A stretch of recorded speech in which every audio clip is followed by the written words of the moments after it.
that you're doing well and welcome back to my channel.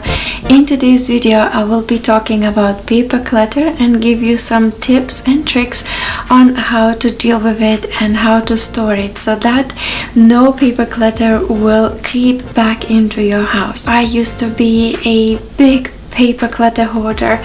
Although I dealt with a lot of other things in my house, I've decluttered and given a lot of stuff away. There was a time this summer when I decided that this is enough. I have to do something about big piles of documents and papers that I have accumulated within 7 years of living here in UK. So I stored a lot of unnecessary documents. One day I've just decided this is the day I'm going to do it. I have done it when my kids were at school, so it took me roughly half a day to deal with it, and I wish that I wouldn't have waited for 7 years to do it.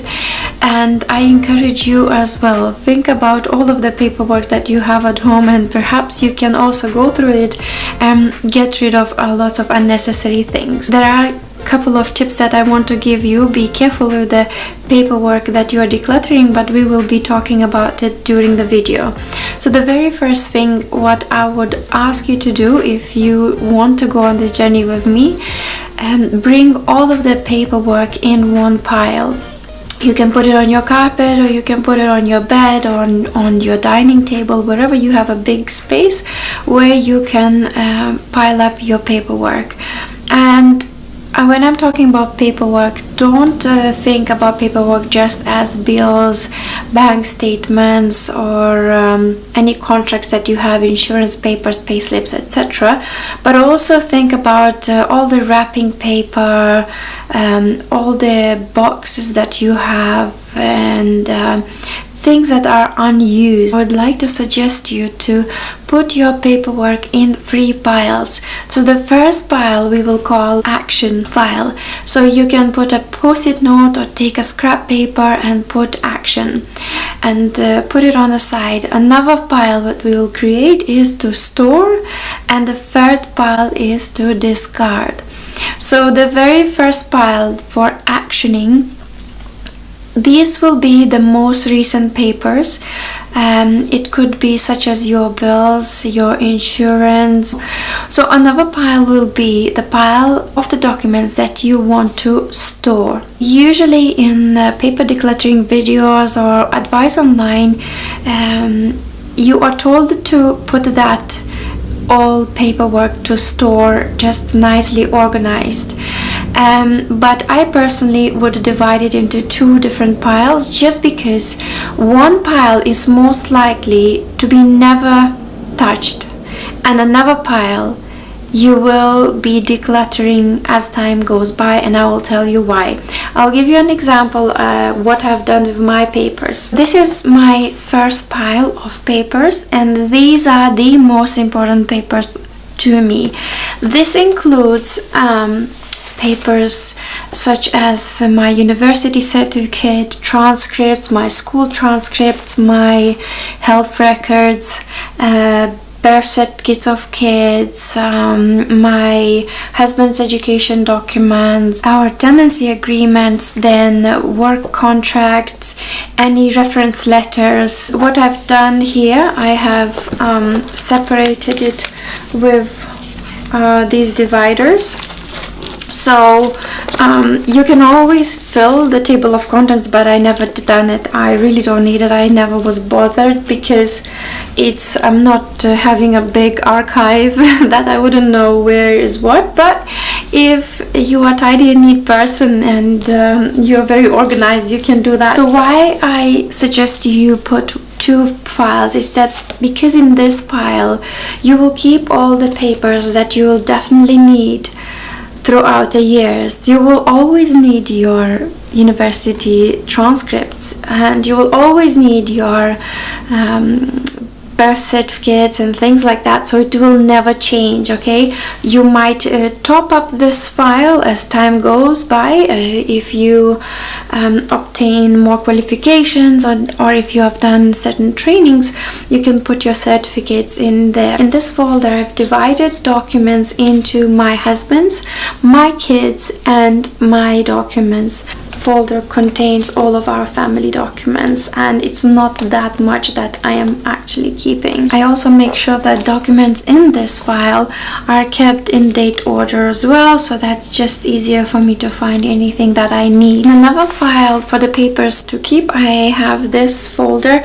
I bought it from Poundland just for £1. I'm sure you can find it in a dollar store if you are in America, but these have just dividers, and all I store in here is my bank statements, any bills that have been paid already. So this is the storage for more of proof of address type of documents and pay slips, because here in UK we are usually suggested to keep at least 5 years worth of proof of address and bank statements.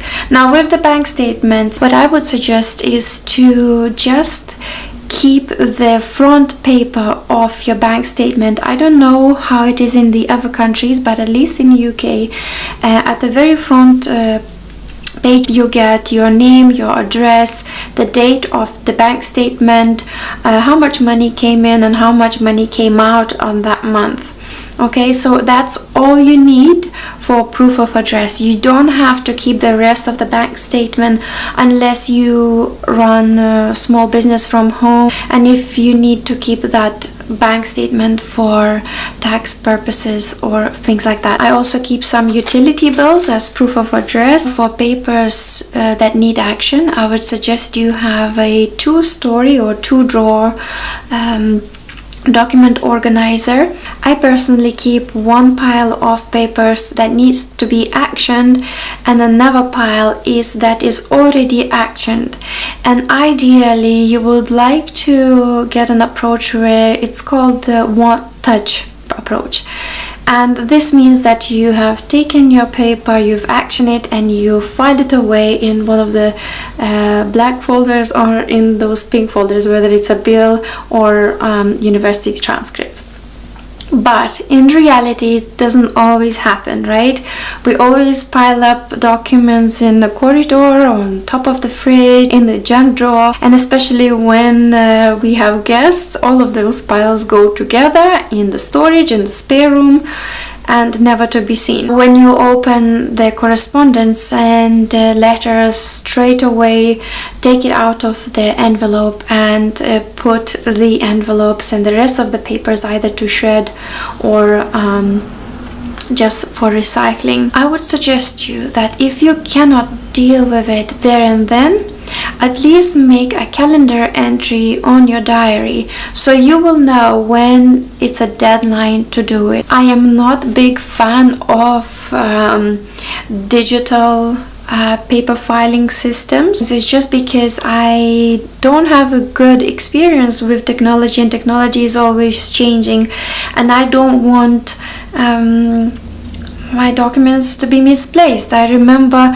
those days when we used to keep files in the floppy disks, then in CDs, then in small CDs, then in USBs. Now then it was these storage little storage boxes, then now it's SD cards. So the things are always changing, and you can be replacing it into another technological device. To be truthful with you, I don't want to be bothered with copying and replacing my digital documents into another device, so I would rather just keep this black folder with me and be happy that I have paper copies, because most of the times if you're applying for a home or a loan, you are required to show paper evidence. Another thing that I would suggest you is to invest in a good shredder.